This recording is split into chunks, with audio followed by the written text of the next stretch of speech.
On this channel, you've seen me play loads of horror games with varying degrees of quality. Oh, we're really speedy. Whoa! Die. Earlier this year, I decided to try something a little bit different and revisit some old creepypastas that were extremely popular back in the day to see if they've aged well. And the results were predictable. Jeff pushed Randy off of him and they both rose to their feet. Kids were screaming and parents were running out of the house. Try and keep both pulled guns out of Holy the pocket. So after a few months, I've decided to put yet another creepypasta into the crosshairs to see if this one's aged well. In this video, I decided to read arguably the most well-known lost episode creepypasta, Squidward's attempt to relieve himself from his living duties because YouTube doesn't allow me to say the actual thing. If you enjoyed this video, please leave a like on the video. 5,678 likes and... You know what? I'll try it again. Whatever the top comment says, I'll consider doing. Don't worry, I didn't forget about the last one. Also subscribe to the channel. I very much appreciate all the support you've been giving me the past couple of weeks. Enjoy this Halloween special, and I'll see you all in the next one. Pre-recording me out.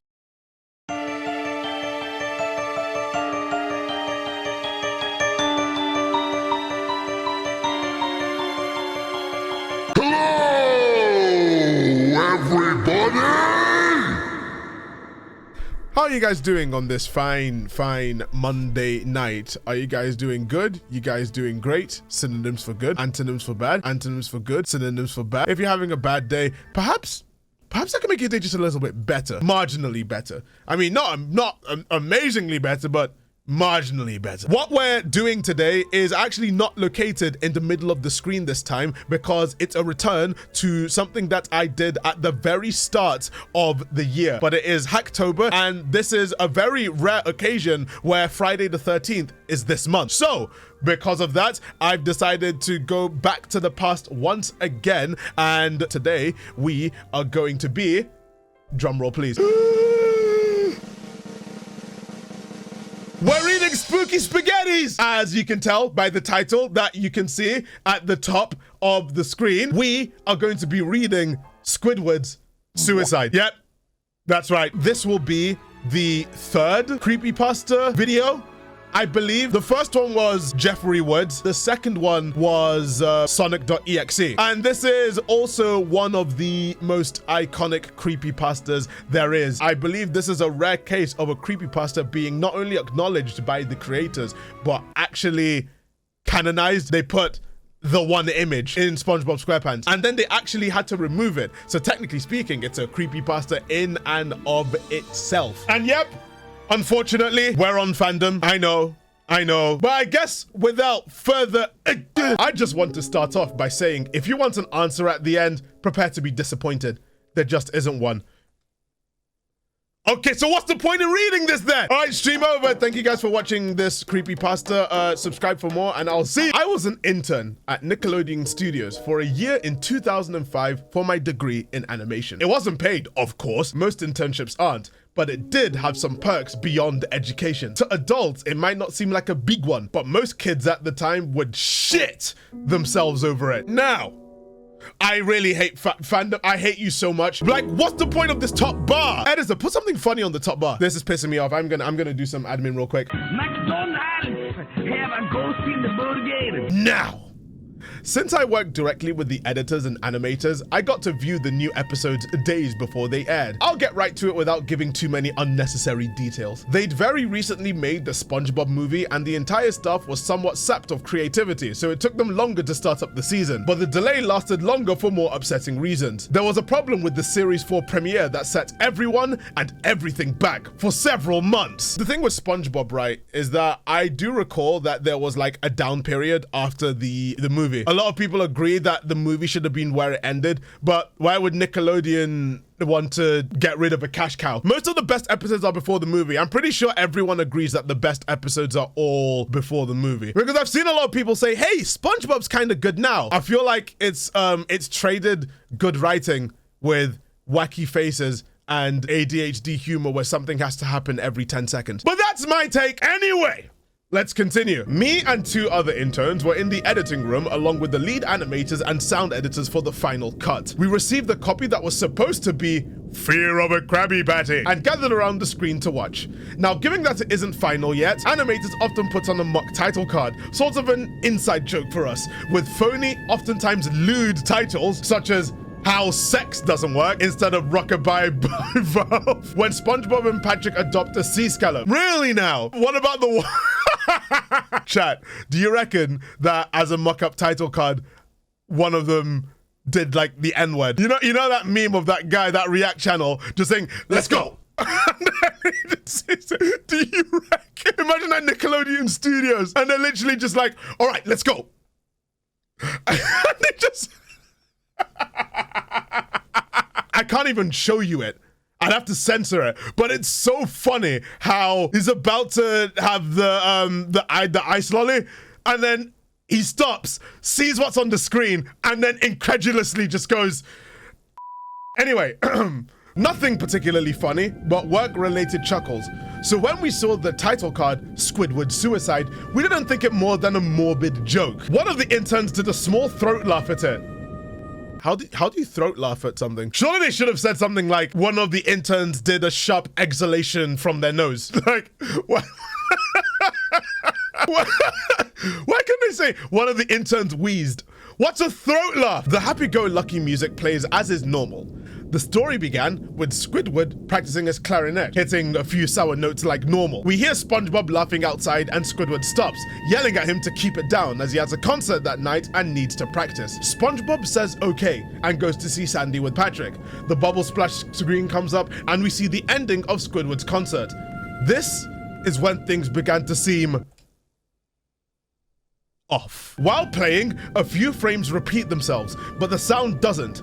At this point, sound is synced up with animation, so yes, that's not common. I mean, couldn't it just be like the tape skipping? Or maybe just input lag?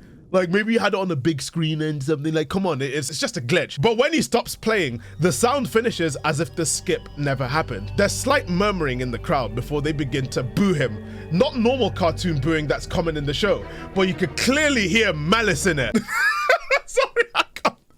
How do you hear the malice in the booing? Just like the boo! Boo! You suck! I mean, there literally was malice in the show when the guy just goes, oh, brother, this guy stinks! Squidward is in full frame and looks visibly afraid. The shot goes to the crowd with SpongeBob in center frame, and he too is booing. Very much unlike him. Oh, hell no, SpongeBob is a hater now. That isn't the oddest thing though. What's odd is everyone had hyper-realistic eyes! There it is! There it is! Hyper-realistic eyes! There it is! They said it! They said it! Very detailed. Clearly not shots of real people's eyes, but something a bit more real than CGI. The pupils were red. Some of us looked at each other, obviously confused. But since we weren't the writers, we didn't question it to appeal to children yet. What do you mean? Kids love hyper-realistic stuff. Just look at how many fans of Sonic.EXE there are nowadays. Anyway, we should have a creepypasta bingo. Hyper-realism. Character doing something not really look realistic. Random, loud, long-lasting device not able believed me. Content based on existing detailed child from nowhere. Continues something about the devil from 666 Judgment. Info dumping author. All right. Okay, Spooky Spaghetti Bingo. If you're watching this on the second channel, apologies for the flashbang. I'm not sorry. All right, generate your cards. I'm going to keep an eye on the bingo cards on another tab. Let's go and continue. Editor, cue the music. The shot goes to Squidward, sitting on the edge of his bed, looking very forlorn. The view out of his porthole window is of a night sky, so it isn't very long after the concert. The unsettling part is at this point, there is no sound, literally. No sound. Not even the feedback from the speakers in the room. It's as if the speakers were turned off, though their status showed them working perfectly. He just sat there, blinking in the silence for about 30 seconds. Then he started to sob softly. Wait. No, it's not the grammar. It's just, I can't take the sobbing softly seriously Because, hang on, let me go and, every time I think of Squidward crying, all I think about is just this.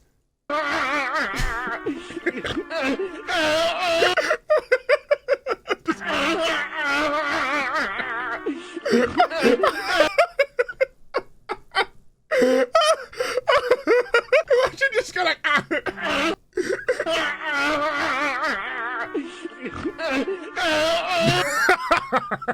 all right, anyway, he puts his hand, tentacles, over his eyes and cried quietly for a full minute more. All the while, a sound in the background very slowly growing from nothing to barely audible. It sounded like a slight breeze through a forest. What is it with the detail in like how long things take? Have you guys noticed that? I think that would go under detailed description. All right. Next, the screen slowly begins to zoom in on his face. By slow, I mean it's only noticeable if you look at shots 10 seconds apart side by side. Like, what? His sobbing gets louder, more full of hurt and anger. The screen then twitches a bit, as if it twists in on itself, for a split second, then back to normal. The wind through the trees sound. You could have just said the breeze. It's like a thing of bleach. The wind through the tree sound gets slowly louder and more severe, as if a storm is brewing somewhere. The eerie part is this sound, and Squidward sobbing sounded real, as if the sound wasn't coming from the speakers, but as if the speakers were holes the sound was coming through from the other side. Realism! As good as sound as the studio likes to have, they don't purchase the equipment to be that good to produce sound of that quality. Did we put something down about devices just doing stuff that the device can't do? Is that on the bingo card? Nah, it's not. We probably should have added that. Below the sound of the wind and sobbing, very faint, something sounded like laughing. It came at odd intervals and never lasted more than a second, so you had a hard time pinning it. We watched this show twice, so pardon me if things sound too specific, but I've had time to think about them. Oh! Author foresights! Wait, from only watching it twice? I do appreciate, unlike Sonic.EXE, they have the foresight to say, hey, this is why it's so specific. But you shouldn't have to do that. A good writer wouldn't need to go into so much detail. Keep it fuzzy. The reader could fill in the gaps themselves. Anyway, after 30 seconds, after exactly 30 seconds of this, the screen blurred and twitched violently, and something flashed over the screen, as if a single frame was replaced. Jump scare! The lead animation editor paused and rewound frame by frame. What we saw was horrible. It was a still photo of a dead child! Mark that on the bingo! He couldn't have been more than 6. The face was mangled and bloodied, one eye dangling over his upturned face. Pop! He was naked down to his under... where? His stomach crudely cut open and his entrails lying beside him. He was laying on some pavement that was probably a... Why would you write that? Why would you write that? That's just shock value for the sake of shock value. That's a dead kid. Oh, I hear we have a bingo. We have a bingo already? Who got a bingo? Let's see. All right, let's see your bingo card. Unexplained phenomenon, poor grammar, dead child, blood, hyperrealism. That is a bingo. That is a bingo. You got lucky. Bunny boy, you got that bingo. Aha, congratulations. Here we go. Let's continue. The most upsetting part was that there was a shadow of the photographer. There was no crime tape, no evidence tags or markers, and the angle was completely off for a shot designed to be evident. It would seem the photographer was the person responsible for the child's death. We were, of course, mortified, but pressed on, hoping that it was just a sick Come on. What is it with people doing this against their better judgment? Ah, yes. It's a hyper-realistic photo of a dead child. No, it must be a joke. In an actual working environment, you'd stop it and report it instantly. Why in the hell would you go and continue watching it? That's illegal imagery. That's straight up illegal. You're gonna be put on a list. Several lists, in fact. You're gonna report that! Anyway, the screen flipped back to Squidward, still sobbing, louder than before, and half body in frame. It quite literally is that video of Squidward crying just like... There was now what appeared to be blood running down his face from his eyes. Blood! All right, so we've got blood and continues against better judgment. The blood was also done in a hyper-realistic style. Hyper-realism, there it is! It was looking like as if you touched it, you'd get blood on your fingers. That's not hyper-realism. We call that RTX. The wind sounded now as if it were that of a gale blowing through the forest. There was even snapping sounds of branches. The laughing, a deep baritone, lasting at longer intervals and coming more frequently. The wind was doing what? After about 20 seconds, the screen again twisted and showed a single frame photo. The editor was reluctant to go back. We all were, but he knew he had to. No! You didn't! Fuck's sake, editor! One job! This time, the photo was that of what appeared to be a little girl, no older than the first child. She was laying on her stomach, her breasts in a pool of blood next to her. Her left eye was too popped out and it doesn't even make grammatical sense. This is beyond see me after class. This is like afternoon detention. Naked, except for underpants. You could just say eyes gouged. Her entrails were piled on top of her above another crude cut along her back. Again, the body was on the street and the photographer's shadow was visible, very similar in size and shape to the first. I had to choke back vomit, and one intern, the only female in the room, because we have to specify that is the only female in the room, there are no other femoids in the room, it's the only one, ran out. The only whackman in the room ran out. The show resumed. About 5 seconds after the second photo played, Squidward went silent, as did all sound, like it was when the scene started. He put his tentacles down and his eyes were now done in hyperrealism. That was my door, but mark hyperrealism. All right, chat, I'll be right back. He put his tentacles down and his eyes were now done in hyperrealism like the others were in the beginning of the episode. They were bleeding, bloodshot, and pulsating. He just stared at the screen as if watching the viewer. Oh! Fourth wall break from out of nowhere! From out of nowhere! A fourth wall break! After about 10 seconds, he started sobbing, this time not covering his eyes. The sound was piercing and loud, and most fear-inducing of all is his sobbing was mixed with screams. I'm gonna try and recreate that right now. Okay, so I'm just gonna do this, and then we're gonna play this at the same time. All right, we'll play them both at the same time. All right, here we go. So basically, what you're saying is that it sounded like this.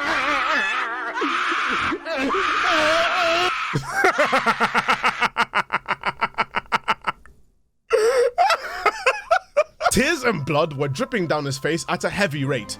The wind sound came back, and so did the deep voice laughing. And this time, the still photo lasted a good 5 frames. The animator was able to stop it on the 4th and backed up.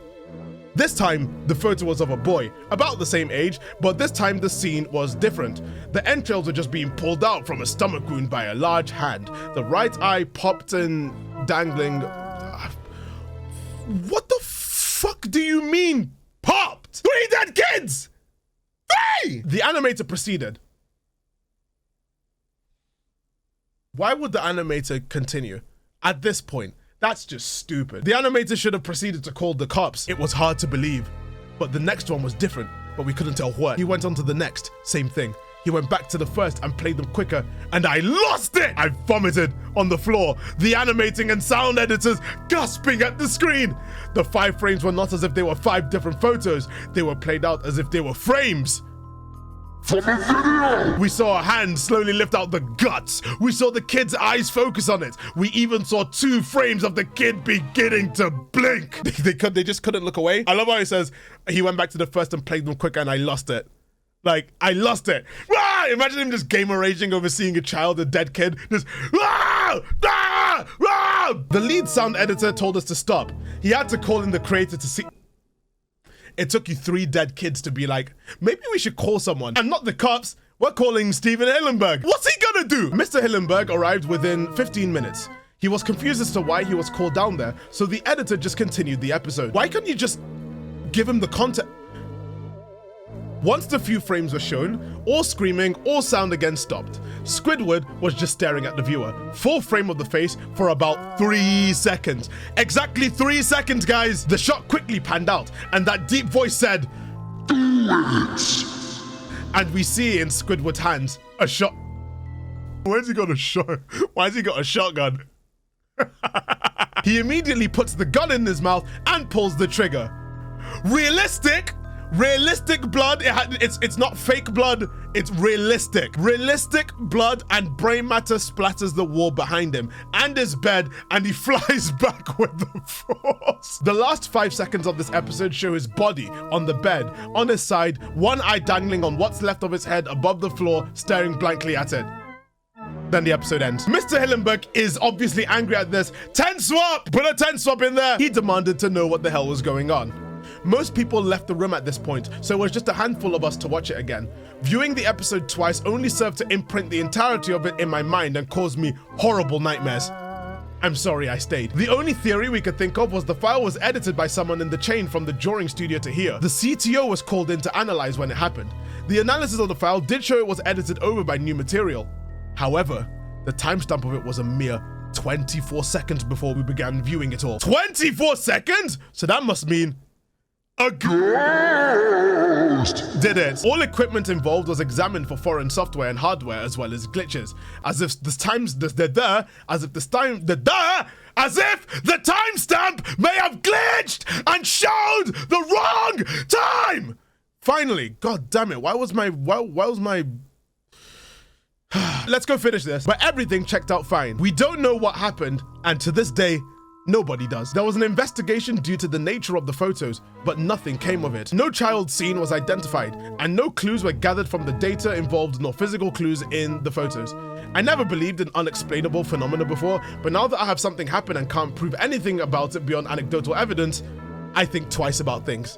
The end. So, that was Squidward suicide. What are we gonna grade that? I don't even know, man. It's very much a product of its time, but the time that it's in was dog shit. It definitely does not hold up. I'm pretty sure it was written by a 13-year-old, surely, or something. I can't see this being written by an adult. The grammatical errors, the tenses switching up, and just the really detailed descriptions, and then the fact that the author tried to cope by saying, "Oh, I watched it twice, so it's seared into my brain."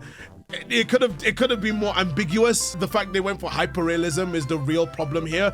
If they actually made it seem like it was a real episode, that someone painstakingly went through the song and dance of animating all that, then maybe it would be a bit more creepy. But like, that is bad.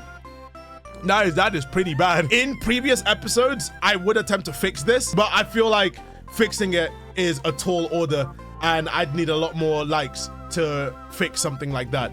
So the grade I'm going to be giving F-. See me after class. But yeah, thank you guys for watching this video. Obviously, I don't know how this video is going to be monetized at all. I can't even watch the video version of this because I'm 99% sure that will be demonetized because YouTube really hates sue offside. So with that being said, I'm probably going to leave it there. I am going to be doing a series on my stream called Bedtime Stories. It's basically where you suggest creepypastas for me to actually read, and I will read it with as little irony as possible and maybe make a podcast out of it. And it will also stretch to things like fan fiction. So if you have a fan fiction of my characters that you really want to write, as long as it's TOS friendly, I can read it on stream. Link in the description for more information. But for those of you guys who are watching on the second channel, thank you guys so much for watching, and I'll see you guys in another video.